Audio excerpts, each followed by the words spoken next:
Shalom à toutes et à tous. Grâce à Midrashet Yehuda Manito, on est avec le Rav Yitzhak Shurati pour parler du temps. Et le thème ce soir, c'est la permanence dans le temps. Bechavod Rav Shuraki, vous pouvez ouvrir votre micro et Shavua Tov les Koulam.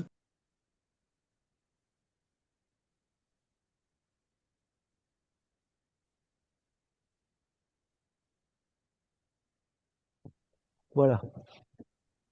Alors, nous allons étudier le problème, une réflexion sur la continuité et la permanence dans le temps à propos du Mishkan, que nous avons commencé de lire dans la paracha de Teruma et que nous continuons la semaine prochaine dans la paracha de Tetzavé.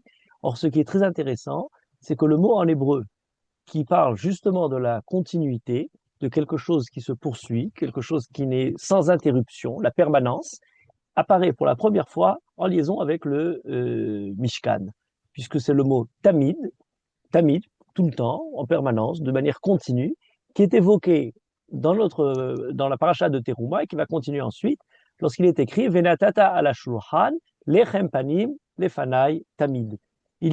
Tu mettras sur la shulchan, sur la table du Mishkan, lechem panim, le fameux pain lechem panim, lefanai tamid. Je ne parlerai pas aujourd'hui du lechem panim, c'est un sujet long pour décrire pourquoi cette notion de lechem panim, mais ce qui va nous intéresser, c'est ce lefanai tamid. Venatata ala shulchan, il faut mettre les pains sur la table, les fanaï tamid qui seront là toujours. C'est la première fois qu'apparaît dans la Torah le mot tamid en liaison avec la avoda du Mishkan. Et après, ça revient à beaucoup de reprises, et je vais les voir, on va les étudier dans un instant.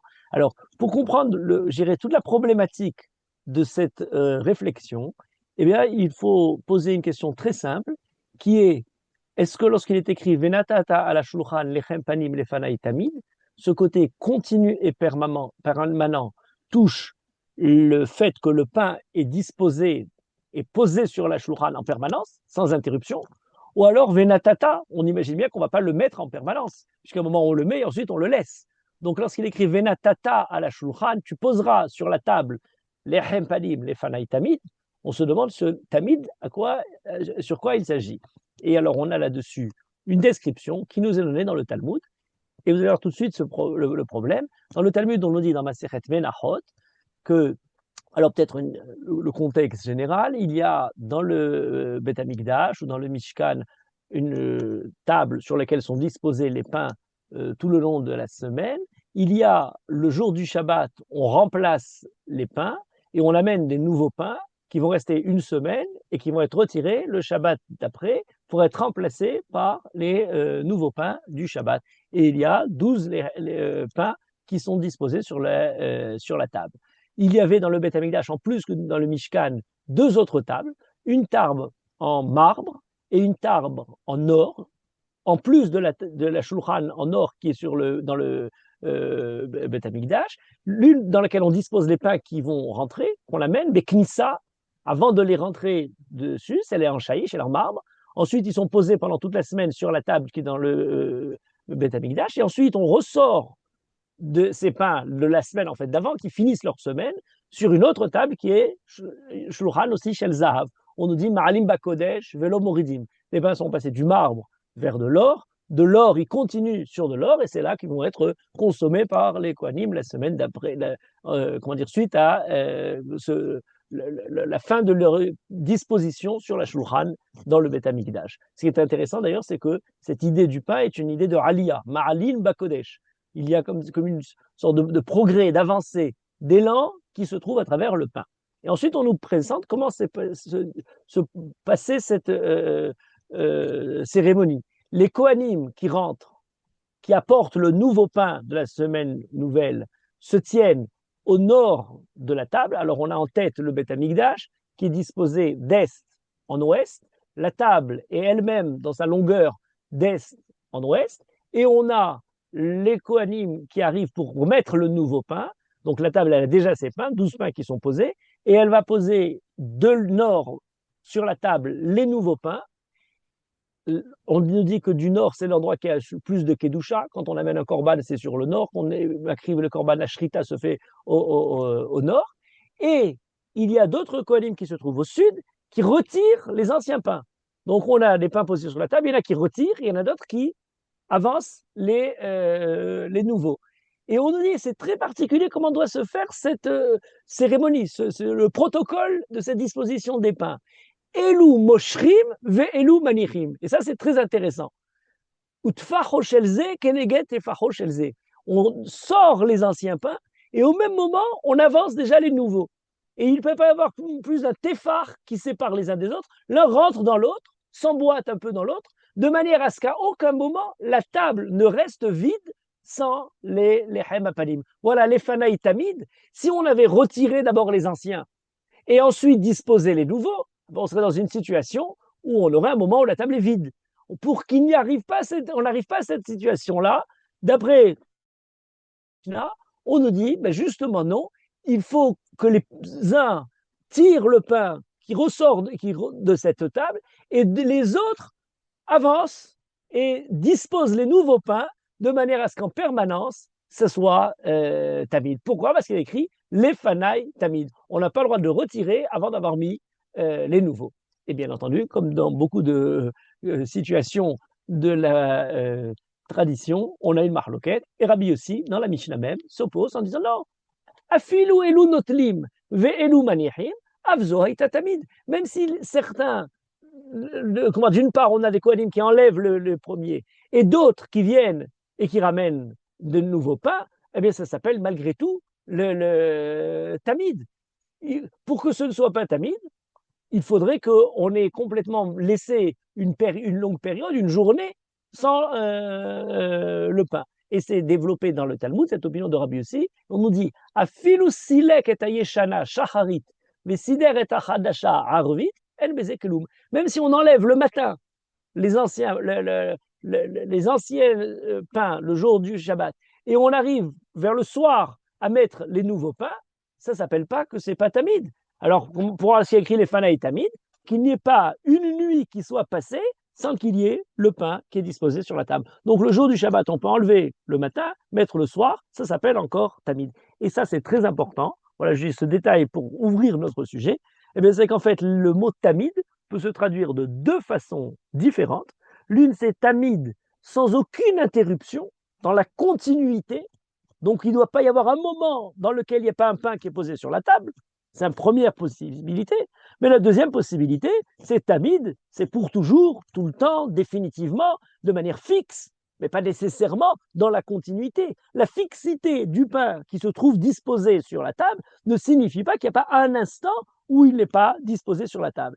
Et si on y réfléchit un peu plus, on a des passages où il est nécessaire que l'idée de tamid parle de la continuité, et il y a des passages pour lesquels il est nécessaire que l'idée de tamid ne parle pas de la continuité. Et je vous en donner quelques-uns, qui sont d'ailleurs intéressants parce que dans le Targum Onkelos, la traduction araméenne de la Torah, on a le même mot qui traduit ces deux cas de figure et qui sont pourtant différents. Lechem panim lefanaï tamid, il traduit lefanaï tamid, kodami, tedira. Tedira, tadir, c'est cette idée de tamid.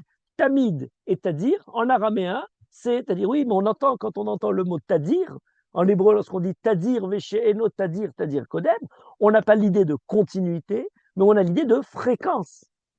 Quelque chose qui est très fréquent. Et donc, déjà, on sent que ce n'est pas une chose continue, mais c'est quelque chose qui va être fréquent, de manière fixe, disposé là, mais peut-être pas tout le temps. En tout cas, on dit, voilà, les chempanim, les fanaï tamid. Voilà un deuxième exemple. Les ha'alot ner tamid. Afin de monter, de mettre la lampe sur la menorah, ner tamid, les ha'alot ner tamid. Boutsina tadira, un feu ner tamid, tadir, qui soit tadir. Est-ce qu'il s'agit d'un feu qui ne soit jamais éteint ou est-ce qu'il s'agit d'une opération journalière, quotidienne, d'allumer le feu? Et ce serait Léa à l'otner, et on s'imagine bien qu'il n'est pas toute la journée en train de faire monter le feu. Et du coup, le mot tamid ne signifierait pas la continuité sans interruption, mais signifierait le côté quotidien, continu dans la pratique, même si jamais ce n'est pas directement de cette manière continuée. Je vous donne un autre exemple qu'on connaît plus dans la vie, qui porte en lui-même cette question-là. Shiviti Hashem lenegdi tamid. Je vois devant moi, je dispose devant, j'ai conscience devant moi, Shiviti Hashem lenegdi tamid, devant moi, tamid en permanence. ce qui déjà, même si on parlait d'une continuité, serait problématique. Est-ce que ça veut dire j'ai conscience chez Hachem l'Enegdi Tamid que Akadosh Baruch Hu est toujours devant moi? J'ai conscience, mais peut-être j'ai pas conscience en permanence de cette chose-là. Shiviti Hachem l'Enegdi Tamid. J'ai conscience qu'Akadosh Baruch Hu est toujours devant moi. Ou alors on pourrait le lire d'une autre façon, et c'est Marloket chez les Parchanim. Shiviti Hachem l'Enegdi Tamid. Je pense toujours, j'ai toujours conscience, je me représente toujours Akadosh Baruch Hu devant moi en permanence. C'est mon idée, ma conscience est une conscience permanente. Et là, ça serait quelque chose de beaucoup plus difficile, parce qu'effectivement, on a en permanence conscience d'Akadosh Baruch Hu, ou ce que c'est, j'en ai conscience, même si jamais c'est pas quelque chose de continu. Je donne un autre exemple. Esh tamid tukad à la misbéach. Là, c'est quelque chose de continu, absolu, sans interruption. Sur l'autel, le misbéach, il ne faut pas que le feu s'éteigne. Et il faut esh tamid en permanence, le feu soit toujours allumé. Et même quand il n'y a pas de corbanotes qui sont apportés, on rajoutait des corbanotes pour ne pas que le misbéach ne soit pas alimenté par ce feu. On dit même quand il y avait la pluie qui tombait dans le Beth Amikdash, c'est dans la cour du Beth Amikdash, donc ça aurait pu éteindre le feu ne s'éteignait pas. Tamid est un tamid dans la continuité absolue. Le Retsef, sans aucune interruption. Pourtant, quand on nous dit Rolat Tamid, on a le korban quotidien qui doit être amené, un pour le matin, Tamid Shel Shachar et Tamid Shel Ben Arba'im. On comprend bien que lorsqu'on amène un korban quotidien le matin, mais ce n'est pas un korban qui sera Rolat Tamid toute la journée, puisqu'il a un temps précis.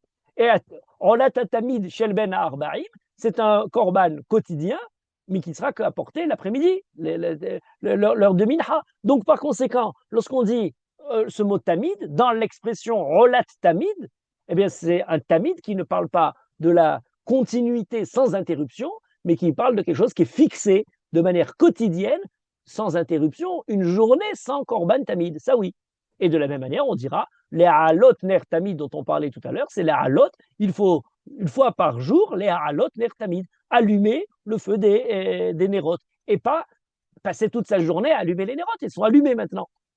Targum Unkalus traduit tout le temps Tédira, même si jamais il faut remarquer quelque chose d'intéressant, c'est que le mot tadir dans l'acceptation araméenne de l'hébreu biblique a l'idée simplement de quelque chose de fixe et pas quelque chose de continu. Un exemple très simple, dans le livre de Daniel, qui est écrit largement en araméen, on a Elahacha di ant palahle betadira, la divinité, le Dieu à quel tu pries en permanence. C'est pas qu'il prie en permanence du matin au soir, il a d'autres occupations.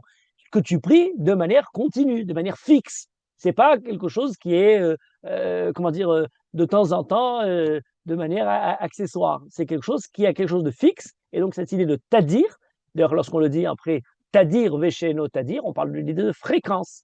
Le côté fréquent donne le côté fixe de la chose et non pas le côté continu. D'ailleurs, en hébreu, vous avez, après, il faudra en parler peut-être séparément, c'est un long sujet, mais vous remarquerez qu'on a deux mots qui sont très proches, mais qui n'ont rien à voir, tadir et nadir.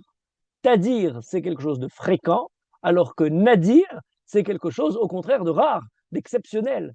Et pourtant, les deux semblent être sur un même mode. Il faudrait parler une autre fois à propos du temps, plus le temps de la continuité ou de la permanence, mais le temps, au contraire, de l'exception, le temps de quelque chose de nadir, d'exceptionnel.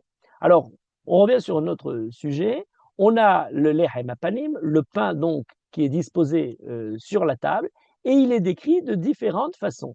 Dans la paracha de Teruma, on nous présente la construction du Mishkan. Et si on présente la construction du Mishkan, on nous explique qu'il va y avoir une table sur laquelle reposera tout le temps le pain de manière continue, avec la question, la marloquette dont on parlait en commençant, est-ce que ça doit être sans aucun instant une seconde d'interruption, ou dans une même journée, il doit toujours y avoir un pain pour que la nuit ne se produise pas sans que la table soit vide. Dans la paracha de Hémor, on retrouve cette mitzvah-là. Et on nous dit le changement des pains le jour du Shabbat. Beyom ha-Shabbat, ya'arenu lifne Adonai tamid. Et là, on voit tout de suite que c'est plus dans le côté continu, parce qu'il n'y a pas de choix. Beyom ha-Shabbat. Chaque jour de Shabbat, donc d'une semaine à l'autre. Ya'archenu lifnei Hashem, il le disposera devant Hashem, le lechem apanim, tamid, en permanence. Ah oui, mais il a pas l'horaire. L'action de l'Aharor, de disposer le pain, ne se fait pas continuellement, puisqu'elle se fait le jour du Shabbat, à un moment où on le dispose.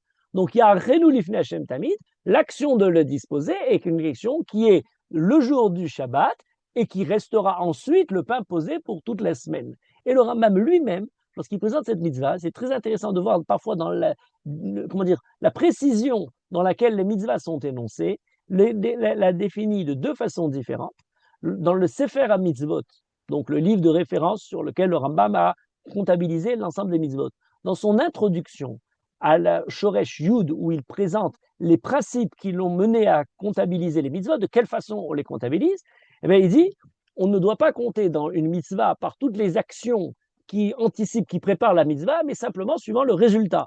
Donc il dit la mitzvah, c'est lihyot lechem at-tamid lifnei Hashem. Le pain doit être le résultat, c'est que le pain est posé tamid lifnei Hashem, tout le temps lifnei Hashem. Mais dans le Sefer HaMitzvot, les mitzvot décrites, eh ben là on décrit comment on pratique la mitzvah.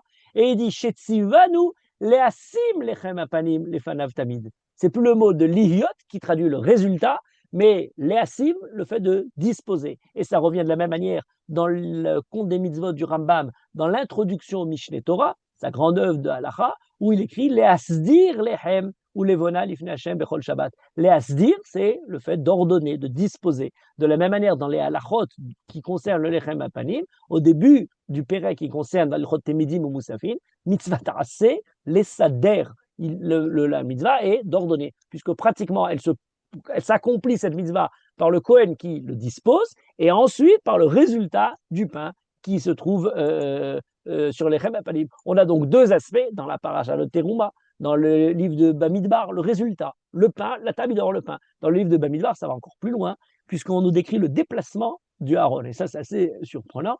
Lorsqu'on a le déplacement du Aaron, on démonte le Mishkan, au moment où il y a les voyages qui se produisent dans le désert, on démonte le Mishkan, on recouvre les différents objets qui se trouvent à l'intérieur du Mishkan, dont la table aussi, où il y a le lechem, mais on ne la démonte pas. On recouvre cette table-là avec le lechem apanim. Et même dans les déplacements du Mishkan, le lechem, les 12 pains sont là, présents sur le lechem, sur la table. Donc c'est le résultat d'un pain qui est sans interruption disposé sur la table. Et comme nous dit le Rambam tout à l'heure, liyot sheyihyeh ala shulchan tamid. La paracha de Teruma nous décrit le Mishkan, les objets du Mishkan, donc du point de vue de la table. Par contre, lorsqu'on décrit la façon de pratiquer le service, eh bien, on nous parle de la avoda du lechem, la avoda du korban, et donc on nous décrit les sadder, la haror, disposer, ordonner le pain, et là on nous dit qu'il faut le faire de manière régulière. Alors c'est régulier pour le Shabbat, comme pour le korban, c'est régulier tous les matins. Vous voyez, c'est deux aspects de l'événement. Un aspect dans l'action qui se produit de manière régulière, même si c'est discontinu, et un autre aspect qui est la continuité de l'événement. Et ça, on le retrouve à différents niveaux. Voilà pour le lechem apanim. Et maintenant, je voudrais, passer à d'autres exemples du Mishkan et du Beth Hamikdash pour voir que c'est une problématique essentielle autour du Mishkan. Prenez la menorah. Alors, je l'évoquais tout à l'heure, les ha'alot ner tamid. Les ha'alot ner tamid, et c'est un passouk qui n'est pas du tout simple, puisqu'il a, différentes interprétations chez les Parshanim sur ce tamid-là, qui sont presque, je dirais, opposées. De quoi s'agit-il quand on dit les ha'alot ner tamid? Il faut élever une lampe tamid en tout le temps, disposée, allumée. Rashi, première explication, nous explique, tous les soirs venus, kol laïla ve laïla, ça s'appelle tamid. C'est l'action d'allumer les nérotes, mais erev ad boker, les bougies, les nérotes de la menorah sont allumées du soir au matin.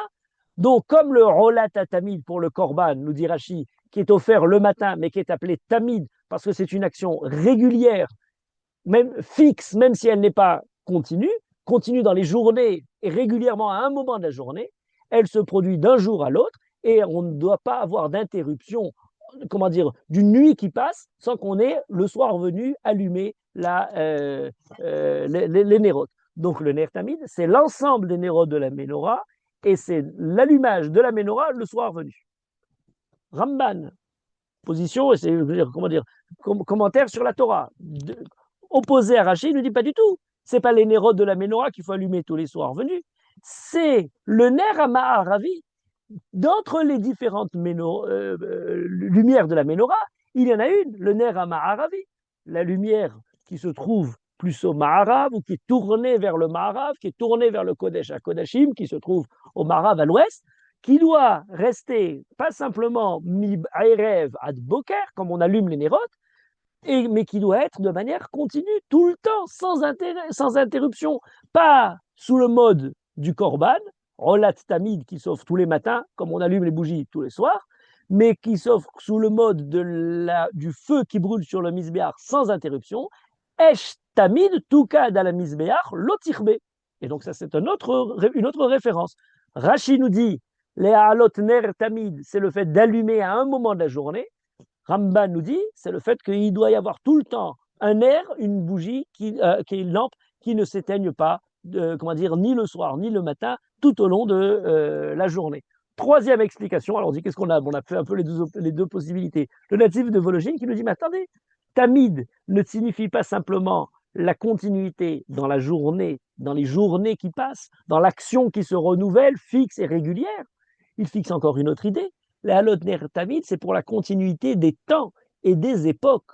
Les dorot olam, même lorsque vous aurez fini l'huile première qui a été faite pour le Mishkan, qu'ont amené les Nessim dans la construction du Mishkan au départ, eh bien, il faut en amener encore, parce que cette mitzvah, les halot ner, n'est pas une mitzvah provisoire, momentanée, ponctuelle à un certain moment du temps, mais elle est tamide pour la longueur de toute l'histoire et elle continuera ensuite. Vous voyez que la troisième option, c'est plus fixe ou continu, régulier ou continu, c'est maintenant pour la durée de l'histoire. Et le Malbim compose ces explications-là. Là, je donne trois directions possibles, Rashi, Ramban et Natif, mais le Malbim les compose en disant, mais c'est facile, si jamais on a différents psukim qui parlent de différentes façons pour parler toujours de l'allumage des nérotes, eh bien chacun évoque un sens différent. Dans la paracha de Tetzavé, lorsqu'on va lire l'allumage des nérotes, on nous parle du ner qui veut parler de l'ensemble des nérotes. Et donc, du coup, le Léalot Ner Tamid qui se trouve là-bas, c'est pour parler du soir au matin, l'ensemble des nérotes qui sont allumés du soir au matin. Mais dans la paracha de Hémor, où il reprit l'idée de Léalot Ner Tamid, la Torah ne répète pas en vain quelque chose qui a déjà été évoqué. Nous dit le Malbim, cette répétition, suivant un principe qu'à chaque fois qu'on repasse, on donne quelque chose de plus défini, de plus particulier dans l'idée ou la notion qui est déjà connue. Dans la paracha de Hémor, à la fin du livre de Vaïkra, on obtient le ner tamid qui parle cette fois-ci du ner particulier, ner Amaharavi, qui doit être tout le temps, sans aucune interruption, qui doit être éclairé pas simplement du soir au matin, mais aussi tout au long de la journée. Vous voyez comment les psukim eux-mêmes sont évoqués de cette façon-là, en rajoutant peut-être une nuance qui n'est pas très simple, c'est qu'on a encore une autre activité continue, régulière vis-à-vis de la menorah. C'est pas simplement les ha'alot ner tamid, allumer le ner, ya'aroch oto aharon u banav me'erev ad boker. La haricha des nérotes. Alors on nous dit, mais erev ad boker, la haroch est un nérote. Okay. Disposer les nérotes, ça signifierait les allumer. Oui, mais on a encore autre chose. Là, on nous dit du soir au matin. Mais on a notre pasouk. Vektir alava aron ketoret samim, baboker, behetivo et anerot yaktirena. On devra apporter l'encens, j'y reviendrai dans un instant, tous les matins, au moment où le Kohen, behetivo et anerot yaktirena. On apportera les encens au moment où on est en train de les hâtive, d'améliorer, de disposer comme il se doit les nérotes. Mais on l'a fait le soir, pour on a besoin de le refaire le matin. Et on a une marloquette qui se développe sur cette question-là, entre le Rambam, qui le Rambam nous dit, on allume les nérotes, et le fait d'allumer les nérotes se fait et le soir et le matin, et les deux psukim, soit sous la forme de dire la haroch est un nérote, soit sous la forme les hétiv est un nérote, c'est la même chose, c'est le fait d'allumer les nérotes, et donc on doit les allumer une fois le soir et une fois le matin. Elles peuvent s'être éteintes entre-temps, et on a le Rashba qui dit non, on allume le soir, et le matin on doit veiller à ce que ces nérotes-là puissent continuer à brûler, sans les avoir les rallumer. Et vous voyez qu'on a cette même idée dans laquelle il y a quelque chose de continu, d'après le Rashba qui suit du soir jusqu'au soir du lendemain, ou pour le nerf maravi qui doit être tout le temps, ou alors d'après le Rambam, il faut en permanence veiller à la rallumer, donc il y a un moment où ça peut être interrompu. Voilà pour la nérote. Alors on a dit le lechem apanim, on a dit l'image de la menorah, mais là j'évoquais en commençant le pasouk de la kétoret. La kétoret, c'est les différents encens qui sont apportés. Et là on écrit la même chose. Kétoret tamid lifne Adonai les dorotechem. Vous commencez à voir à quel point ce tamid est fréquent et régulier et continue dans la paracha du Mishkan.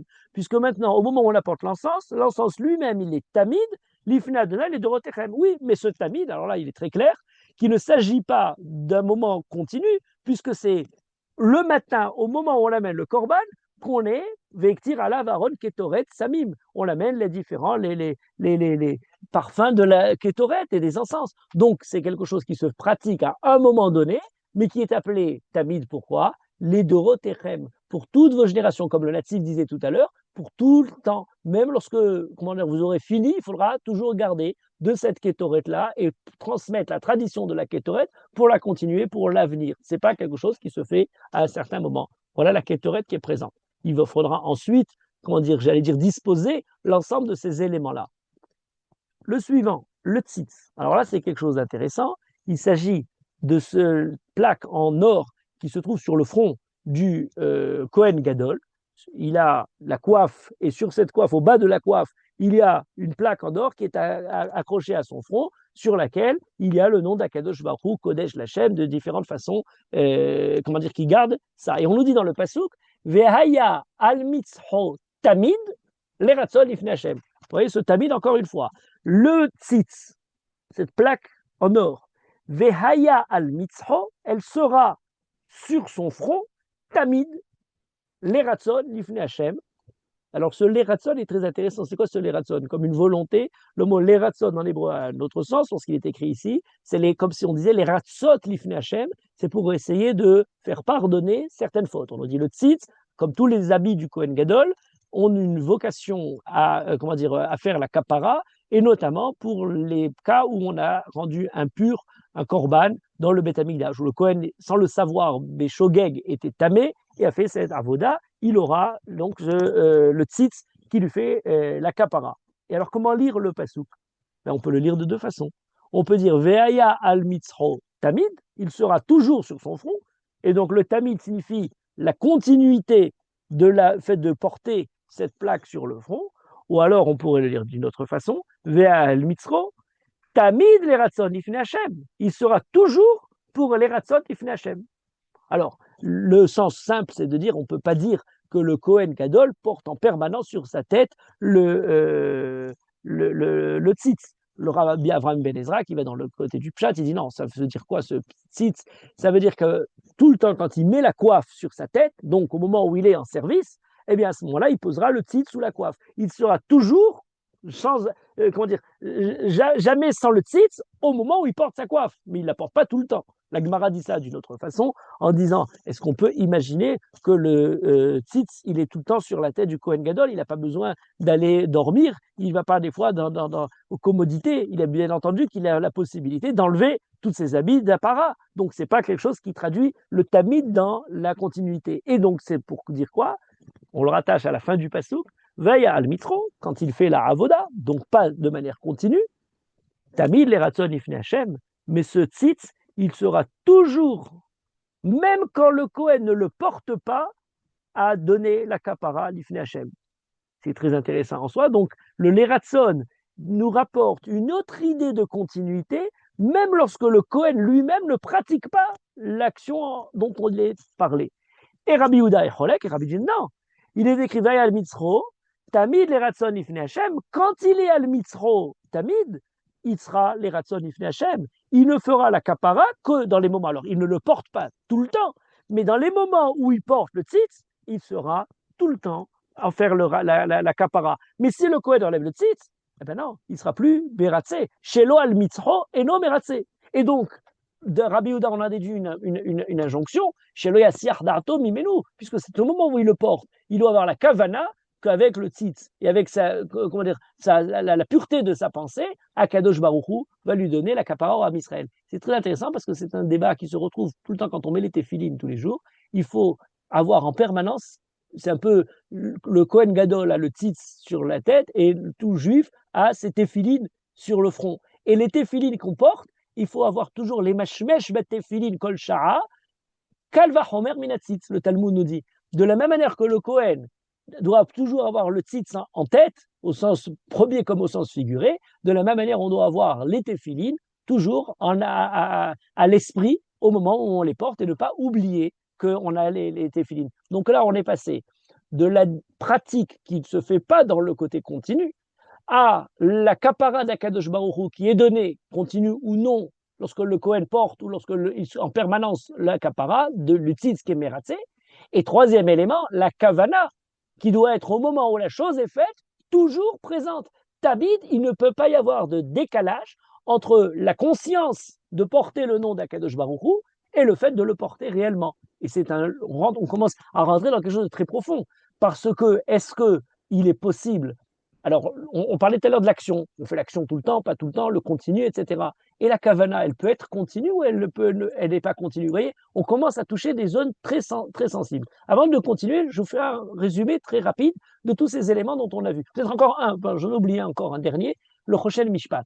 Le dernier, on a encore cette idée de Tamid, le Rochel Mishpat, le pectoral, sur lequel sont disposées les pierres qui représentent les noms des béné Israël. Et il est écrit aussi pour le Rochel Mishpat du Kohen Gadol, Alibo les zikaron nifne Hashem tamid. Le Kohen Gadol portera les béné Israël sur son cœur, sur sa poitrine, les zikaron nifne Hashem tamid.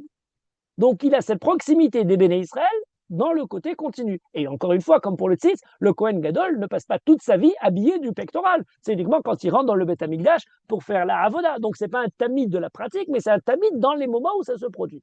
Alors je résume maintenant l'ensemble des éléments. On l'a vu, la shulchan. Oui, mais chacun donne un sens très important. Et on pourrait poser, je dirais presque de manière fondamentale, chacun nous soulève une question essentielle. La shulchan, c'est la parnassa, c'est la kalkala. Le pain qui est disposé sur la table représente la beracha dans son aspect alimentaire, dans son aspect premier, c'est-à-dire dans le fait de se nourrir. Donc, c'est la représentation de l'économie, la représentation de tous les besoins premiers de l'homme.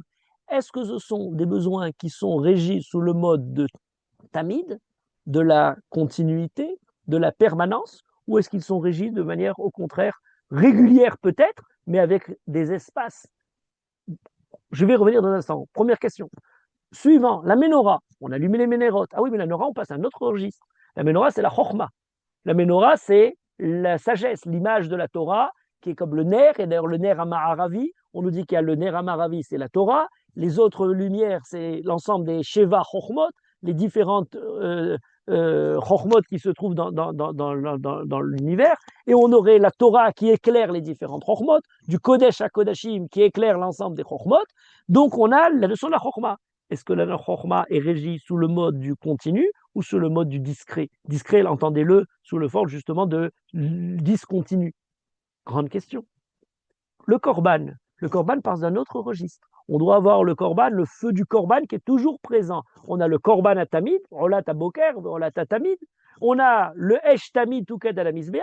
Oui, là, c'est autre dimension. C'est le service et la responsabilité du juif devant Dieu à amener le korban. La avodat Hashem, le korban est le symbole même de la avoda. Est-ce que la avoda est une avoda qui se pratique de manière continue, sans interruption, ou de manière régulière?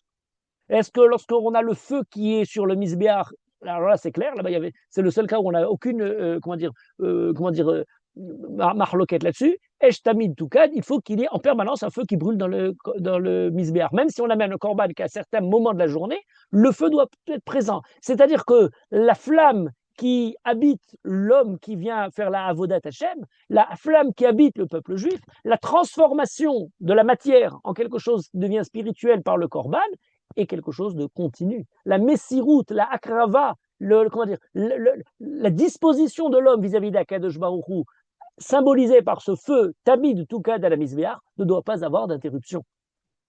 La kétoret, on parle de quelque chose d'autre maintenant. Le misbach à Kedredor, vous remarquez que dans le Kodesh, on a la shulchan, la menorah et le misbach hazav, le misbach haketoret. Trois dimensions différentes.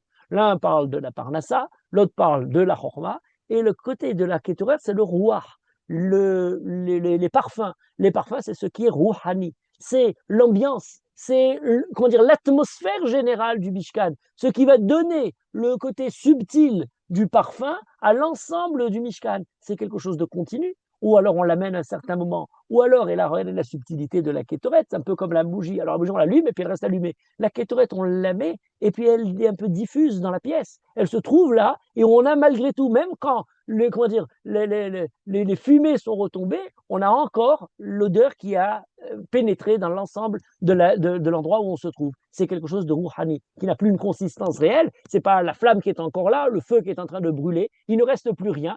Mais dans ce rien, il y a malgré tout une odeur qui est restée, le rouar ou le réar qui est encore présent. Le tzitz, c'est la conscience d'Akadosh Baruch Hu, le nom d'Akadosh Baruch Hu est écrit dessus. Tout le côté psychique de l'homme, du Kohen, est-il quelque chose de continu ou de discret? Et j'évoquais tout à l'heure en commençant, Shiviti Hashem lenegdi tamid. Est-ce qu'on demande à quelqu'un d'avoir une continuité permanente de la conscience de la présence d'Akadosh Baruch Hu, ou on demande au moins d'avoir la conscience que même s'il n'en a pas tout le temps conscience, eh bien Akadosh Baruch Hu est encore présent et qu'Akadosh Baruch Hu ne dépend pas justement de la conscience de l'homme. Un grand débat. Vous voyez, on a touché, j'allais dire, quasiment tous les niveaux de la personnalité jusqu'au dernier, le Choshen Mishpat. Moi, je parlais du pectoral, mais c'est la conscience du peuple. C'est très beau d'avoir cet élan. C'est très beau d'avoir la conscience du korban, de la krava, du côté du rouar, de la connaissance d'Akadosh Baruch Hu. Mais le Choshen Mishpat nous parle du Zikaron Lifnei Hashem Tamid, du Ram Israël. On ne peut pas se rapprocher, s'élever, monter vers Akadosh Baruch Hu, dans tout le recueillement et l'extase que peut provoquer le sentiment religieux montgolfier, en en oubliant la conscience du peuple juif, la conscience des Shevatim, de tous les noms qui représentent les Shevatim. Et au même titre qu'on a le nom d'Akadosh Baruch Hu sur la tête, le Kohen Gadol, il a le nom des Béné Israël sur sa poitrine, pour que dans son cœur, il garde le souvenir, les Zikaron, Ifnei Hashem Tamid, la Todara, la conscience des Béné Israël. Et ces idées-là se retrouvent après de manière très longue, et encadrées, je dirais, l'idée de continuité à travers les objets du Mishkan, dans ses différents sens, permanence ou non, eh bien on les retrouve ensuite dans le Tanakh à d'autres reprises. Et vous voyez, je dirais, les retombées, les références à ça. Un exemple très simple. Dans les Ketuvim, dans le livre de Michelet, les proverbes, on a différents psukim qui révoquent le même genre de choses. On nous parle de l'étude des préceptes de la Torah. Shemor beni musar avicha valtitosh Torah timecha. D'une autre fois, c'est répété, mitzvot avicha ve Torah timecha. Et le passage continue et dit, koshrem al libecha tamid. Accroche-les, attache-les sur ton cœur, tamid en permanence. Alors ça, on dit, c'est les téphilines, mais les téphilines non plus. C'est pas que je tamid. Ou alors c'est simplement dans l'intérieur, avoir en permanence dans son cœur les mitzvot et la Torah d'Akadosh Baruch Hu. C'est la traduction dans la forme d'un proverbe de la mitzvah qui se trouvait dans le Mishkan. L'étude de la Torah, la connaissance, la chorma, un pasuk merveilleux du Sefer Michelet, toujours, Dadea yeravucha bechol haet, be'ahavata tishke tamid. Alors là, il faudrait dire beaucoup. La Torah est comparée à une mère qui allait son nourrisson, Dadea yeravucha bechol haet, son sein te désaltère en permanence, Be'ahavata tishge tamid, étant ton amour, alors là c'est un amour maternel d'un enfant pour sa mère, comment dire, dans ce qu'il a de plus primordial, Be'ahavata tishge tamid, l'enfant est en permanence dans un amour parfait, qui n'est même pas, j'allais dire, même inconscient de cet amour-là, puisqu'il le vit de manière directe. Je reprends le pasuk, Dadea yeravucha bechol haet. L'étude de la Torah est à disposition de l'homme à chaque instant. On a cette idée de continuité, comme le sein de la mère qui se crée le lait à la mesure du nourrisson qui est allaité, avec la richesse de ce que la mère peut être alimentée. Donc au fur et à mesure, vous étudiez la Torah, vous essayez de creuser la Torah, c'est comme si jamais les sens, les chidushim, les compréhensions de la Torah se développent, bechol haet, en permanence. Il n'y a pas d'interruption à cette possibilité d'étudier la Torah. Mais l'étude de la Torah, malgré tout, est-ce qu'elle est continue ou non? Be'ahavata tishge tamid. Bechol haet, à chaque instant, tu peux boire le lait de la Torah. Mais be'ahavata tishge tamid, mais l'amour de la Torah et il est en permanence, c'est presque shigeon, comme une idée de possédé par cet amour perpétuel complètement. C'est une passion qui est dévorante tout le temps, sans interruption. Et ces deux aspects montrent les deux aspects. Un, du cœur de l'amour qui doit être continu, et la pratique de l'étude de la Torah, Bechol Haet, à chaque instant, et on va en redonner encore un petit peu plus loin, plus de détails là-dessus. Vous voyez comment la Ménorah, la Chochma, monter les Nérod, Tamid, etc., se décline maintenant, j'allais dire prendre son imshal, comment dire, et nous donne un sens plus clair dans le livre de Michelet. Un autre point terriblement difficile, il faudrait aussi consacrer, vous voyez, la richesse de ce mot-là, Tamid, c'est qu'il nous ouvre des perspectives extraordinaires. Ashrei Adam Mefahed Tamid. Et là, quelle difficulté, ce pasouk-là, toujours dans le livre de Michelet. Ashrei Adam Mefahed Tamid. C'est un pasouk, comment dire, incroyable. Voilà, 4 mots qui nous, on pourrait parler, comment dire, des heures dans le paradoxe absolu. Ashrei, heureux, et l'homme, Mefahed, c'est quoi ce Mefahed? Timoré, qui est, comment dire, apeuré, Tamid en permanence. Je reviens toujours dans le. Alors, on nous dit, c'est quoi? Hared Lidvar Hashem, qui a toujours dans la crainte, dans le souci de ne pas être à la hauteur de l'attente d'Akadosh Baruch Hu, ce qui en soi est très beau. C'est l'homme qui est toujours à se poser la question, est-ce que je suis méritant? Est-ce que je suis à la mesure de l'attente? Est-ce que je suis. Comment dire, je réponds à l'espoir qui a été mis en moi. Mais l'idée qui est complètement paradoxale, c'est ce Ashrei Adam Mefahed. Alors, c'est dangereux, parce que si quelqu'un, ce pahad-là, n'est pas simplement cette recherche, ce souci de perfection permanent, mais se transforme en, comment dire, une psychose, une phobie, une peur permanente, on est quelqu'un qui est complètement dominé par ce pahad, c'est quelque chose de dramatique. Et on a à côté de ça le Ashrei qui nous dit heureux.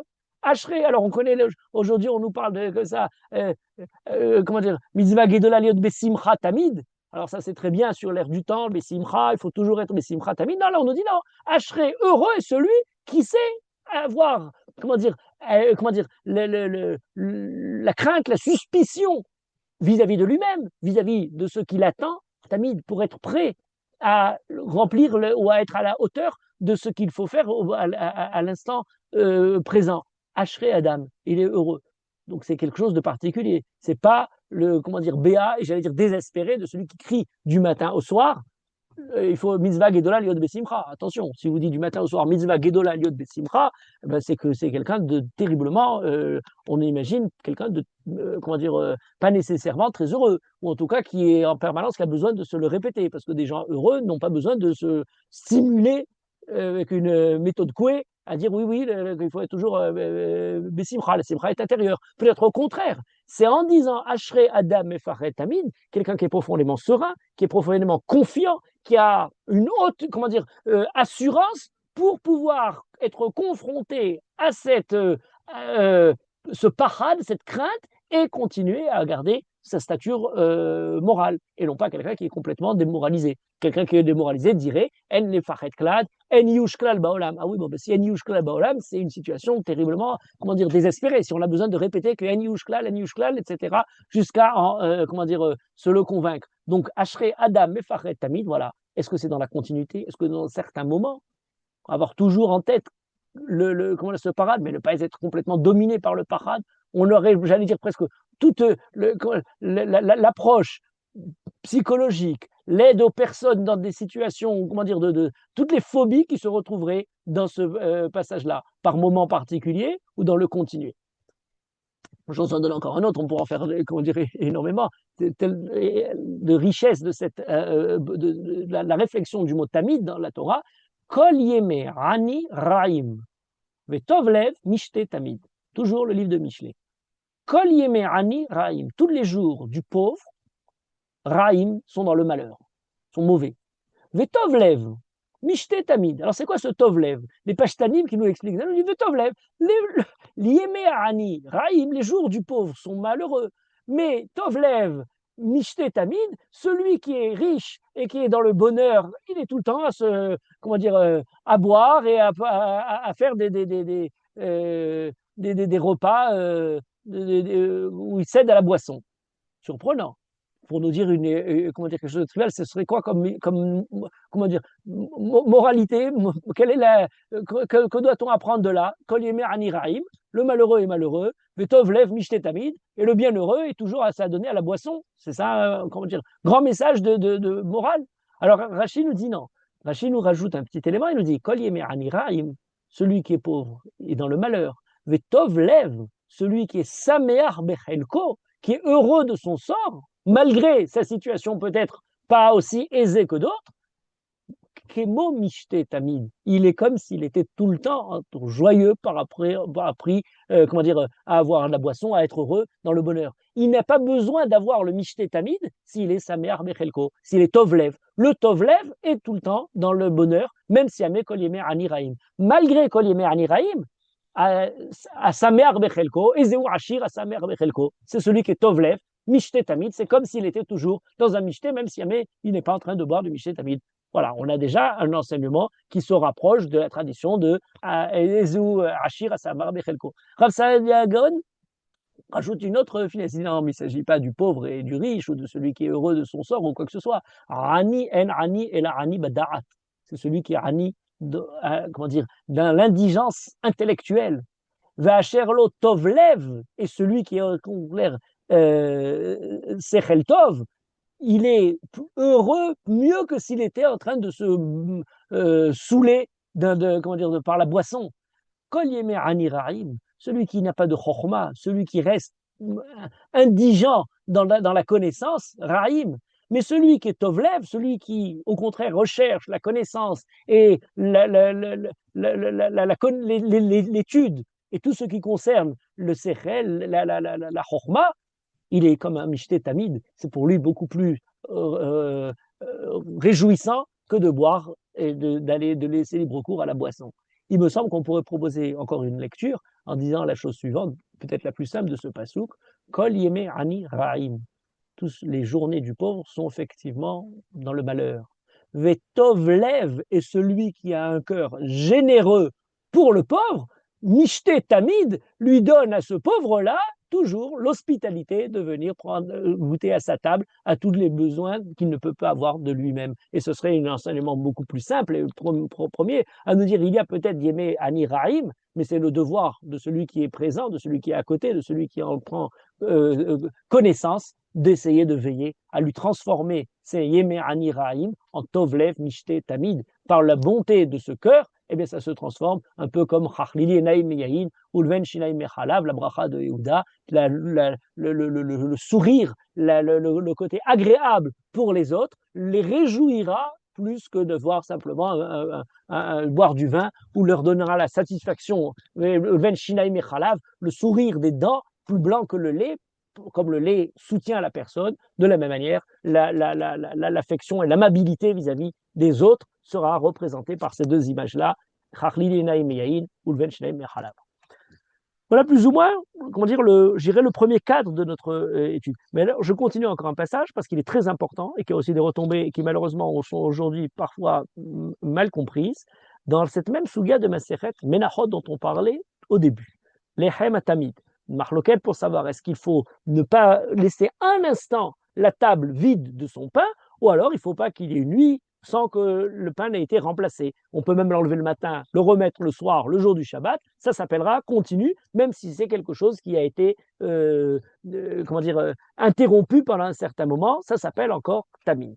Et là, ça devient très intéressant. Le Talmud fait tout d'un coup un passage, un rapprochement avec quelque chose de totalement surprenant. Il dit, mais le pain sur la table. Tout à l'heure, je disais, la menorah, c'est la chokhmah. Eh bien, il nous dit, qu'en est-il de l'étude de la Torah? On revient sur la Torah qu'on avait évoquée dans un autre contexte. L'étude de la Torah. Afilu lo shana adam pirko ela perek echad shachrit ou perek echad arvit ki a mitzvah lo yamush sefer haTorah azeh mipicha. Même si quelqu'un étudie qu'un passage le matin, un passage le soir, une étude du matin, une étude le soir, il fixe sa journée avec l'étude de la Torah en étudiant un pérec le matin et un pérec le soir, 1 heure le matin, 1 heure le soir, un moment le matin, un moment le soir, il applique la mitzvah, lo yamush sefer haTorah zemipicha. Ce sefer Torah, l'étude de la Torah, n'aura pas sera pas éloigné, n'aura pas été perdu, n'aura pas disparu de ta bouche. Ah oui, mais pourtant, est-ce que l'interruption ne serait pas justement l'oyanouche? Et c'est là qu'on a une grosse marloquette des Chachamim qui comprennent ce passouk-là. Aujourd'hui, il y en a qui disent que c'est le devoir de tout juif de ne laisser aucun instant en dehors de la Torah. Oui, mais il y a des activités, il y a une vie professionnelle, il y a une vie familiale. Est-ce qu'il peut effectivement de chaque instant? Alors on a Rabbi Yochanan, au nom de Rabbi Shimon Bar Yochai, fameux Rabbi Shimon Bar Yochai qui semblerait être celui qui nous, comment dire, le champion de l'étude jusqu'à presque oublier les besoins du monde dans sa Me'ara, il nous dit non. Afilu lokara et la Kiryat Shema Shachrit ve'arvit, le fait de lire la lecture du schéma dans la prière du matin et dans la prière du soir, il a accompli la mitzvah de l'Oyamish Sefer HaTorah Azeh, puisque la Torah est présente, il a dit une paracha le matin, une paracha le soir. Mais il rajoute un élément très intéressant. Il dit oui, mais Davar Zeh, Assur le Omro Lifnei Amaharetz. C'est interdit de dire ça à des Amaharetz. Amaharetz, c'est pas simplement quelqu'un qui ne connaît pas, on n'a rien contre quelqu'un qui n'a pas appris, il faut l'aider à apprendre. Amaharetz, c'est quelqu'un qui instaure, qui élève son ignorance comme étant quelque chose de parfait, qui donne un statut heureux et satisfait au fait de ne pas connaître. En parlant comme ça, eh bien, il ébranle toute la conception juive qui est basée sur l'étude, sur la connaissance, sur la possibilité de connaître la Torah. Donc il dit, si on dit à Maharetz, il suffit de lire le Kiryat Shema le matin, Kiryat Shema le soir, on applique la mitzvah d'étudier la Torah, c'est très dangereux, parce que lui, il va en profiter pour ne pas étudier rien d'autre. Et Rava dit, mais non, au contraire, Davarze mitzvah le omro lifnei Amaretz. Parce que lorsqu'on vient présenter à quelqu'un, lui dire, vous savez, le devoir de chaque juif, c'est d'étudier la Torah du matin au soir. Il ne doit pas passer un moment sans étude de la Torah. Bon, c'est pas pour moi. C'est quelque chose d'inhumain. C'est quelque chose qui ne laisse pas de place à une vie normale, professionnelle ou autre. Et on risquerait de décourager le Amaretz. Par contre, on lui dit, tu sais, il suffit de consacrer l'ikvoaitim le matin, l'ikvoaitim le soir, de consacrer un temps, ça restera malgré tout quelque chose de continu. On va voir dans un instant qu'il y a quand même une nécessité derrière tout ça. Et la suite de ce passage de Gemara, toujours Masechet Melachot, on est dans la Saditet qui est très important. Sha'al ben Dama, le neveu de Rabbi Ishmael, qui s'appelle Ben Dama, il pose la question. Et moi qui étudiais déjà toute la Torah, quand pourrais-je connaître la connaissance grecque, la sagesse grecque? Ah, l'étude grecque, est-ce qu'on pourrait imaginer à côté de la Torah l'option d'étudier une autre connaissance? Réponse qu'on lui donne, Ve'agitabo yomam valayla. Tu dois étudier la Torah jour et nuit. Si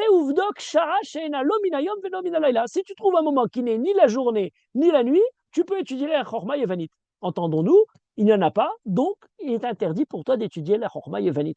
Voilà un des passages qui est répété et ramené très souvent pour nous expliquer qu'il est interdit d'étudier aucune autre connaissance, puisqu'on doit étudier Yomam Valayla tout le jour et toute la nuit. Et donc il est interdit d'étudier quoi que ce soit d'autre. Et le Talmud continue en nous disant, mais cette idée-là, pliga de Rabbi Shmuel bar Nachmani, est en opposition à l'opinion de Rabbi Shmuel bar Nachmani, qui dit le passouk dans lequel il était écrit Lo yamush sefer haTorah azeh mipicha, lo chova, lo mitzvah et la bracha. C'est pas un devoir, c'est même pas quelque chose de bien, c'est simplement une bracha qu'Akadosh Baruch Hu dit à Yoshua après la mort de Moshe, en lui disant tu vas être, je te donne la beracha, que de génération en génération, le Sefer Torah sera toujours avec toi et avec ta descendance. Ça ne définit pas la continuité journalière, le côté continu de l'étude.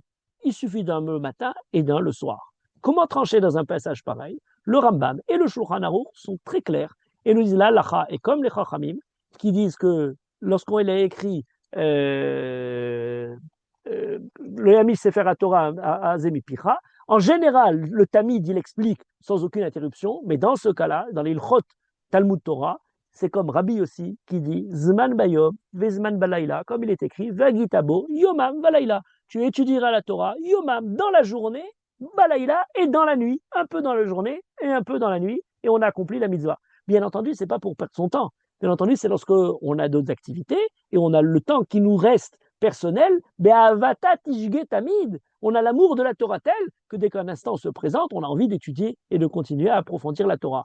Pourquoi le Shulchan Aruch et le Rambam ont fait la halakha comme ça, qui nous montre qu'on peut étudier les Chorma Yevanit dans des cas où ce n'est pas pas simplement Gavita Boyom Valayla le jour et la nuit, Eh bien, tout simplement parce qu'il y a un principe du Talmud qui a été oublié par certains, qui dit que lorsqu'il est écrit dans une souga ou pliga d'Erabi Ploni, là dans le cas ou pliga d'Erabi Shmuel Bar Nachmani, eh bien à chaque fois qu'il écrit ou pliga de, c'est en désaccord avec l'opinion d'un tel, c'est pour nous dire que tout ce qui précède est mis à l'écart et l'opinion qui est décisive, c'est la dernière. C'est celle qui est amenée à la fin et c'est celle de Rabbi Shmuel Bar Nachmani qui dit lo chova, lo mitzvah et la bracha. Et chacun peut consacrer à la Torah un temps le matin, un temps le soir, dans la journée et dans la nuit, et accomplit sa mitzvah.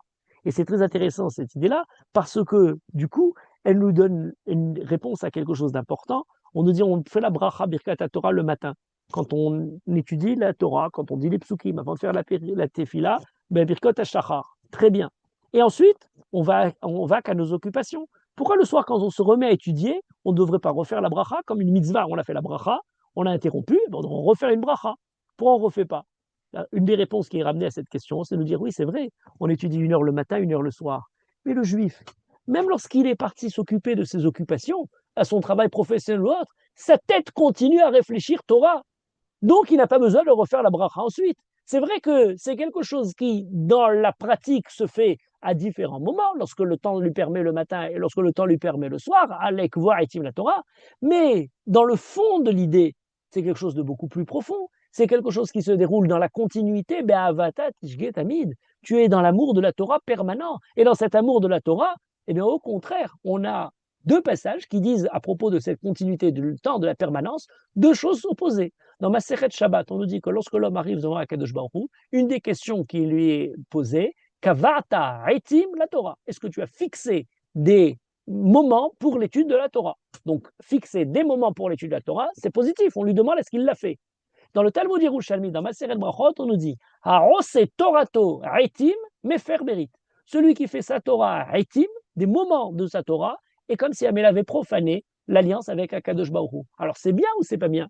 Réponse, même s'il fait Haïtim parce qu'il étudie un peu le matin, un peu le soir, mais il ne fait pas sa Torah Haïtim. Le fait de faire la Torah Haïtim, c'est d'être, je dirais, une schizophrénie religieuse, où de temps en temps il étudie et de temps en temps il réfléchit sous un autre mode.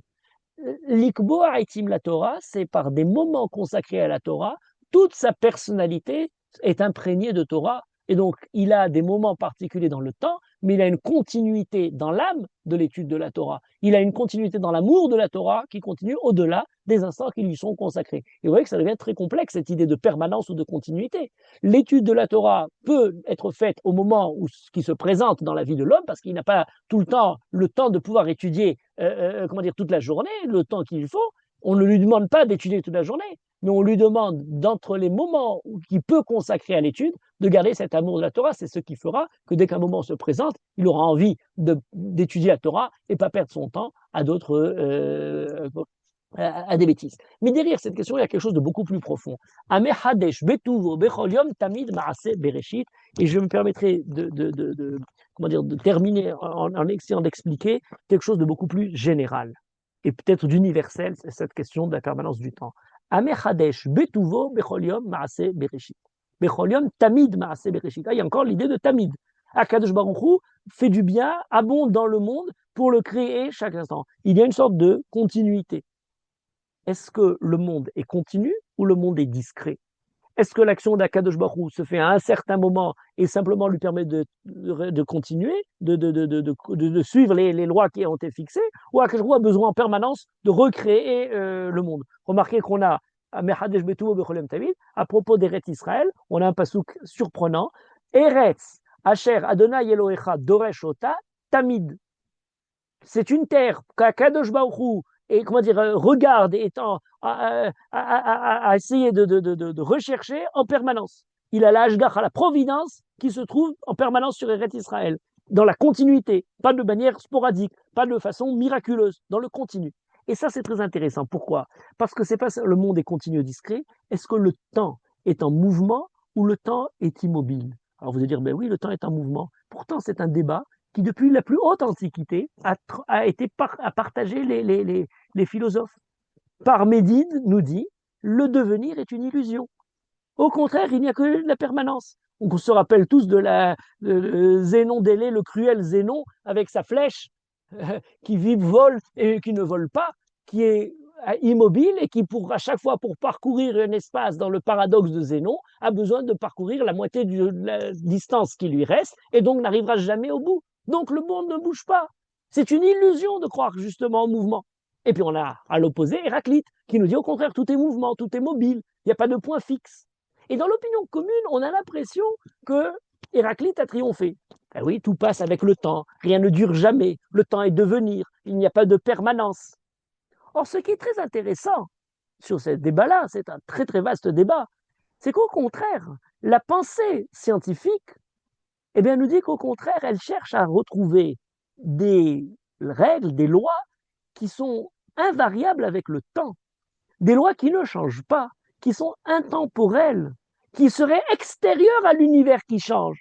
Si Héraclite a effectivement triomphé dans la conception populaire sur laquelle tout est mouvement, mais Parménide a, de ce point de vue-là, percé un des points les plus importants, qui est justement peut-être le côté le plus surprenant de la création, c'est que les forces physiques ne varient elles pas sur le temps. Vous avez T dans les équations, mais le T lui-même reste le même. On aurait pu imaginer que l'équation change. Or, ça ne change pas. C'est formidable comme idée. C'est quelque chose qui, comment dire, pourquoi y a-t-il la constance avec le temps des lois qui dirigent le temps? C'est ça, un paradoxe extraordinaire. Imaginons, je donne juste un exemple comme ça qui pourrait résoudre tous les problèmes de l'humanité. Imaginons par exemple que les lois de la physique varient avec le temps. La pesanteur varie. Elle est faible à midi et forte à minuit. Il y a une solution très simple. Vous prenez une charge. À midi, vous la montez. Quand la pesanteur est faible et vous la projetez d'en haut à minuit, vous avez gagné de l'énergie puisque l'énergie gagnée va être supérieure à l'énergie dépensée. Vous avez dépensé peu d'énergie pour monter la pierre en haut et beaucoup d'énergie pour la faire, comment dire, elle va gagner de l'énergie en redescendant. Il n'y a pas de conservation d'énergie. Si ça ne marche pas comme ça, donc il y aurait de l'énergie qui se crée. C'est formidable. On a toujours cherché le mouvement perpétuel. Maintenant, ça ne marche pas. Pourquoi il y a la conservation d'énergie? Parce que les lois de physique sont pérennes, parce que le physique ne change pas, justement. Et ça, c'est quelque chose de, comment dire, j'allais dire, de renversant, d'essentiel. Est-ce que dans la physique, le continu qui parle de la conservation de l'énergie, ou alors le discret? On nous dit, ah maintenant, il y a tout d'un coup une nouvelle physique. Il y a 100 ans, on nous dit, non, il y a des quantas avec des transferts d'énergie. Ils sont quantifiés, d'accord, mais ils sont discrets. La lumière n'est pas simplement une onde continue, mais est aussi corpuscule, discrète. Ah, tout d'un coup, on imagine quelque chose d'autre. Est-ce qu'on était dans des lois qui sont perpétuelles, qui sont continues, qui sont totalement sans changement, ou il y a quelque chose qui change? On a toute une théorie qui s'est développée des dernières dizaines d'années, des catastrophes sur lesquelles on nous présente, même au niveau mathématique, pourquoi tout d'un coup, dans un système, il y a un changement brusque, où des petites variations peuvent avoir des effets démesurés. Il n'y a plus de continu. Et ça ne touche pas simplement le monde scientifique, la science, mais ça touche aussi les sciences humaines. Est-ce que les mouvements sociaux sont des mouvements qui sont continus ou qui arrivent parfois de manière brutale à changer, à couper, j'allais dire, à d'autres catastrophes, ou parfois qui couvrent pendant longtemps avant d'émerger? Est-ce qu'on peut suivre quelque chose de continu ou non? Est-ce que les changements d'opinion sont des changements d'opinion continus ou tout d'un coup il y a des bascules, les bascules là tout d'un coup, ça. Mais à part, on a l'impression que toute la progression a changé. Est-ce que la psychologie, et on parlait tout à l'heure de la conscience et de la perception de l'homme à travers les objets du Mishkan, elle parle d'un événement, d'un changement d'état émotionnel avec des seuils de perception ou non? Et j'irai même plus loin encore, peut-être juste pour donner une direction comment dire, à réfléchir est très intéressante. Il y avait un certain Jean-Marie Paroutot qui avait écrit un livre un peu jadis, peu après la guerre, suite à la guerre, qui s'appelait La ville incertaine, un lieu imaginaire où les lois changent tous les jours. Et on ne sait quelles sont les lois d'aujourd'hui lorsque la police va vous arrêter ou non. Et essayer de réfléchir qu'est-ce qui se produirait si on avait une situation dans laquelle, au contraire, on n'a plus de permanence. La permanence nous donne des repères.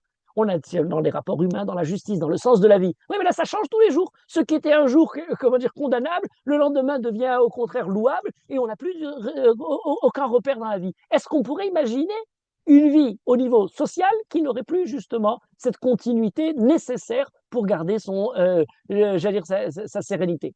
Alors, je voudrais, comment dire, malgré tout, comment dire, continuer par une idée fondamentale du Lechem Apanim, qui nous dit à propos de la table, le Lechem Apanim, l'Ifne Hashem, Lefanai Tamid. cette continuité aux yeux d'Akadosh Baruch Hu, hein? Pourquoi aux yeux d'Akadosh Baruch Hu? Peut-être c'est la solution à cette question de la permanence et je dirais, des catastrophes, ou du continu ou du discret. Parce que pourquoi on nous dit Lechem Tamim, Lefana Hashem Tamid, la présence d'Akadosh Baruch Hu? Alors, il y a beaucoup d'explications, je ne vous les fais pas toutes là maintenant, vu l'heure, mais je donne juste une idée qui est donnée par le Zohar, qui est très intéressante, qui nous dit on a l'impression que la table est fixe et que les lechamim changent. Mais on dit non, lechem tamid lifnei Hashem, les lechamim doivent être toujours présents. Et alors il pose une image incroyable, il dit comme ça, on a l'impression, qu'est-ce qui est plus important, la table ou le lechem? La table qui soutient le lechem, on aurait l'impression que l'essentiel c'est ce lechem qui doit être là présent tout le temps, ce qui symbolise, et puis la table c'est simplement le lieu, l'ustensile, l'instrument qui permet de poser, le meuble qui permet de garder ses pains, c'est là où on dispose les pains. Il dit non, pas du tout. La table est l'essentiel, et c'est la table qui est le plus important, c'est par la table qu'on reçoit la beracha. Et notamment dans la conception du Zohar, la table représente la malchoute, qui représente la façon dont la bracha dans le monde concret, matériel, comment dire, donc alimentaire, arrive dans ce monde. Et il dit, le Zohar donne une image incroyable. Il dit, mais la table, elle est disposée avec le lechem, et ça c'est le côté particulier. Quand vous avez vu la table dans le Mishkan, on n'a pas vraiment l'impression qu'on voit une table. Pour nous, quand on voit une table, on pense à la planche avec les pieds qui la soutiennent. On a effectivement la table en or, lesquelles sont reposées, et on a ensuite les pains qui sont disposés au-dessus l'un à côté de l'autre, avec deux montants sur lesquels il y a des baguettes qui soutiennent les pains. Et si on enlève les pains, on a l'impression de voir la table, ben c'est un ensemble de baguettes. C'est pas une disposition horizontale, comme on imaginerait une table essentiellement horizontale, mais c'est une disposition, un meuble vertical. C'est surprenant. Pourquoi ce meuble vertical avec énormément de baguettes qui soutiennent pour chaque pain deux baguettes pour pouvoir les soutenir tous ensemble? Ça fait, comment dire, j'allais dire, un ensemble de baguettes pour soutenir le pain. Et le Zohar dit, mais non, pour une raison très simple. Le pain est le fruit de la table, comme l'arbre porte sur ses branches les différents fruits qu'il porte. L'arbre est la continuité et les fruits sont ceux qui vont justement être générés. De la table sortent des fruits comme d'un arbre, et donc le pain représente ça. Et ces branches, ces sniffim dont on parle pour soutenir le pain, eh bien, ce sont comme les branches d'un arbre, comme une vigne qui porterait en elle tous ces raisins. C'est l'image qui est donnée par le Zohar. Et c'est très intéressant. Voir sous cet angle-là, c'est nous dire en fait, lechem tamid lefanai tamid, c'est que le lechem apanim, il est fait par l'homme, les Kohanim le préparent, les Kohanim le disposent, mais Lefanaï Tamid, c'est Akadosh Baruch Hu qui a une certaine continuité dans tout ça. Il y a dans le monde une question de continuité ou de catastrophe. Ce sont des questions qui se posent par les différents fruits qui sont apportés. Le lechem qui a été cuit, qui est enlevé, et les Kohanim vont, dans ce mouvement-là, montrer l'action des hommes. Mais de la part d'Akadosh Baruch Hu, représenté par le shefa, le flux que la table supporte et qui donne la bracha dans le monde, il y a une continuité absolue. Akadosh Baruch Hu est en l'éternité. Bien entendu qu'il est. Alors lui, il n'y a pas de question. Est-ce que c'est dans le fixe ou est-ce que c'est, comment dire, continu? Mais bien entendu, permanent. Il est en permanence. Et donc, ce n'est que par l'homme, par son mérite ou par son action, qu'il peut apporter et se rapprocher un peu de la continuité d'Akadosh Baruch Hu. L'homme et le monde sont discrets, Akadosh Baruch Hu est continu. Et ce point-là est important parce qu'on se rend compte que pour beaucoup de choses, les débats étaient des débats de l'Antiquité. Parménide contre Héraclite, d'accord. Mais à l'époque où Parménide et Héraclite étaient en train de débattre, eh bien, on avait San Francisco, dans, comment dire, l'ensemble des différents séquoias géants, un arbre, et on en a plusieurs, aujourd'hui on est comme ça, à peu près 2600 ans de vieillesse, 84 mètres, presque 100 mètres de hauteur. L'enfant séquoia a continué à vivre. Parménide, Héraclite ont laissé leur parole, mais on a aujourd'hui encore présent, alors il y en a qui étaient morts il y a quelques années avec dans un des feux comme ça, là, ça a été beaucoup abîmé, mais on a quand même un qui est encore présent, qui a encore duré. On a quelque chose qui est au contraire pérenne dans des débats entre les hommes. Entre les hommes, on peut discuter Parménide ou Héraclite, mais dans la nature, dans le monde qu'Akadosh Baruch Hu a créé, sur la table qu'Akadosh Baruch Hu a disposée, il y a quelque chose de continu. C'est la malchoute qui soutient tout. Les hommes ramènent, enlèvent des pains. Le Rambam l'exprime ça sous une autre façon. Il dit les lois d'Akadosh Baruch Hu, les lois physiques sont des lois qui sont continues. Il ramène ça en une phrase très très forte, la olam teva kayam. Pour le Rambam, même Akadosh Baruch Hu ne change pas les lois de la nature. Le Dumbo, l'éléphant qui vole avec ses oreilles, ça ne peut pas exister. Il donne l'exemple de Dumbo parce qu'il dit on ne peut pas prendre les mouches les ailes de la mouche et les accrocher sur l'éléphant. C'est quelque chose d'impossible. Les lois physiques sont les lois pareilles. Il y avait à l'époque du Rambam les mutakalémines, des philosophes arabes, qui disaient au contraire, pour donner la grandeur d'Akadosh Baruch Hu, il faut qu'à chaque instant, la création soit renouvelée. On a une illusion de continuité pour les mutakalémines. Akadosh Baruch Hu nous recrée à chaque instant avec la conscience qu'on continue alors qu'en fait c'est faux. La Torah ne dit pas ça. Elle nous dit Akadosh Baruch Hu aya hove ve'yeh. Akadosh Baruch Hu est inchangeant et permanent, et l'homme, dans son changement et dans sa discontinuité, aspire à rapprocher sa condition, à rapprocher le monde dans lequel il est créé, la corruption du monde à quelque chose de pérenne et quelque chose d'éternel. Remarquez, et je termine par ça, quel jour on change le Lechem Apanim? Le jour du Shabbat. Il y avait 12 Shevatim, 12 pains contre les 12 tribus d'Israël. Les 12 tribus représentent au niveau humain la diversité.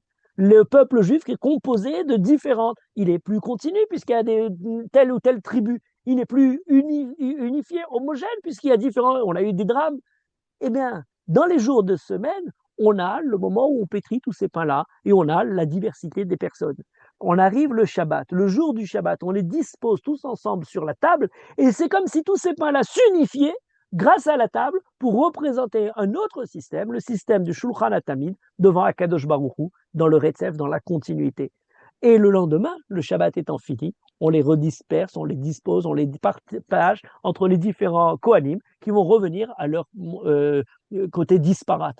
Peut-être que le passage des Lechem Apanim le jour du Shabbat est le signe même du rapport qu'on a entre les jours de la semaine, discontinus, qui sont totalement, comment dire, dans les différentes aventures de la vie. Et le jour du Shabbat, on essaie de rapprocher, de ramener un petit peu quelque chose qui rassemble tout ça vers une certaine unité, même si on sait que le lendemain, on va reprendre les jours de la semaine en ayant peut-être un peu moins de catastrophes ou de discrets et de ramener quelque chose qui est peut-être un peu plus unifié et qui serait symbolisé par le Lechem Apanim.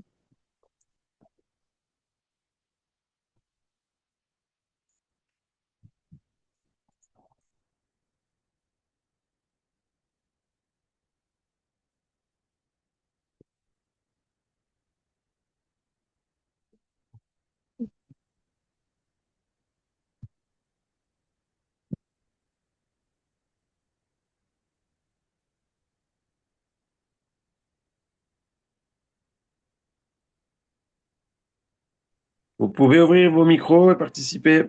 C'est ouvert. Toda rabba.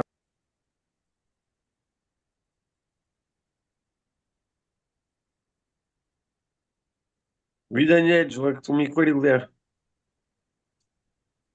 Non, t'entends pas. Quel Daniel? Voilà. Oui, Moreau.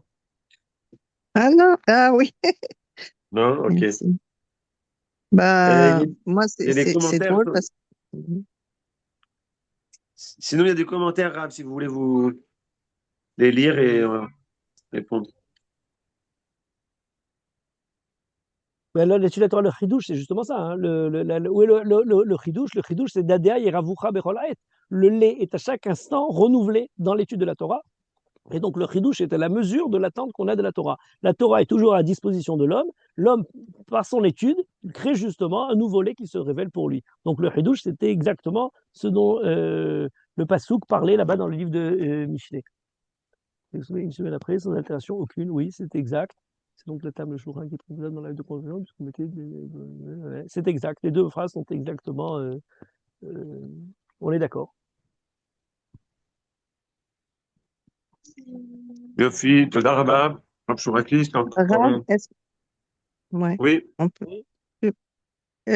oui, Rav, est-ce qu'on peut Oui, oui. penser que il y a des personnes qui sont plus, comment dire, qui ont choisi, on peut dire, le côté permanent des choses, et d'autres qui sont plus sensibles au renouvellement, au changement, etc.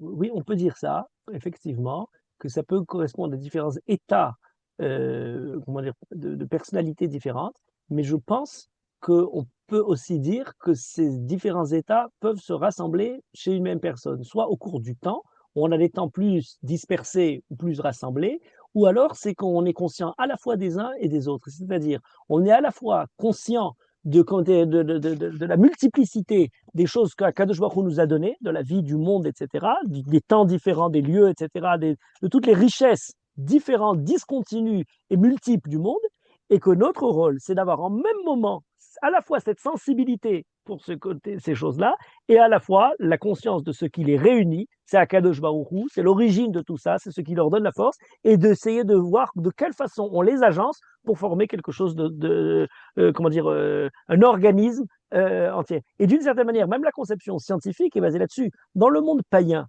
on attribuait à chaque force une divinité différente. On restait dans le multiple, entièrement dans le côté séparé. Toute l'idée de la science qui essaie de ramener des phénomènes différents en trouvant des lois communes, des lois unifiées qui rassemblent l'ensemble des phénomènes, a d'une certaine manière cette même vocation, j'allais dire presque monothéiste, qui dit que ce n'est pas différentes divinités qui vont diriger différentes choses, mais il y en a une et ce sont ces règles. Donc cette idée, cette recherche-là est une recherche qui se fait, comment dire, il faut être conscient et de l'un et de l'autre. Voilà. De toute façon, forcément, on ne peut que aller vers l'unité parce que sinon, ça ne serait pas viable. Ben, pour l'instant, on a beaucoup de gens qui n'y vont pas vers l'unité. C'est-à-dire qu'on a beaucoup de gens qui se satisfont de la diversité. On est mis en avant, au contraire, tout ce qui peut être, voyez, multiple. Et comment dire, à force de trop de pluriel ou pluralisme, on perd parfois les points qui rassemblent. L'univers est un organisme vivant qui a ses lois. Et donc, forcément, il ne pourrait pas. Alors, même si on reste au niveau du monde, il ne pourrait pas survivre si il n'était pas en harmonie interne. Et donc, les lois de la nature c'est déjà visible que c'est pas des lois éparses, qu'elles permettent ensemble de survivre. On est d'accord. Alors, au niveau humain, c'est pareil. Je pense que toutes les lois de la Torah sont faites pour la vie. Oui. Et je pense que l'idée de permanence, à mon avis, elle dépasse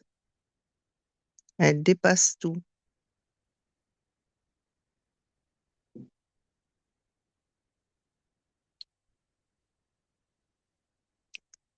On peut prendre de plusieurs façons, on y arrive toujours.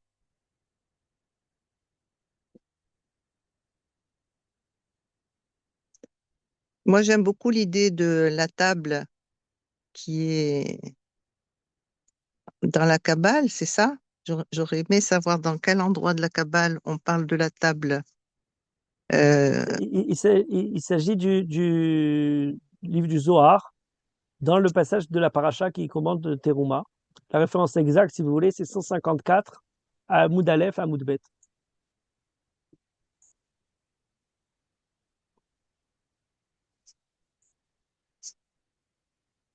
Aussi. Toda Rabba. Ouais, merci Peut-on dire beaucoup. que le monde est continu pour Hachem et discret Oui, pour l'homme? oui, on peut le dire. C'est d'ailleurs ce que j'ai dit là, il y a, comment dire, à la fin du cours. C'est exactement comment dire, la formulation que j'ai essayé de proposer. Donc on peut le dire, je crois. Toda Rabba. Bonne soirée à tous, Kolto. Bonsoir.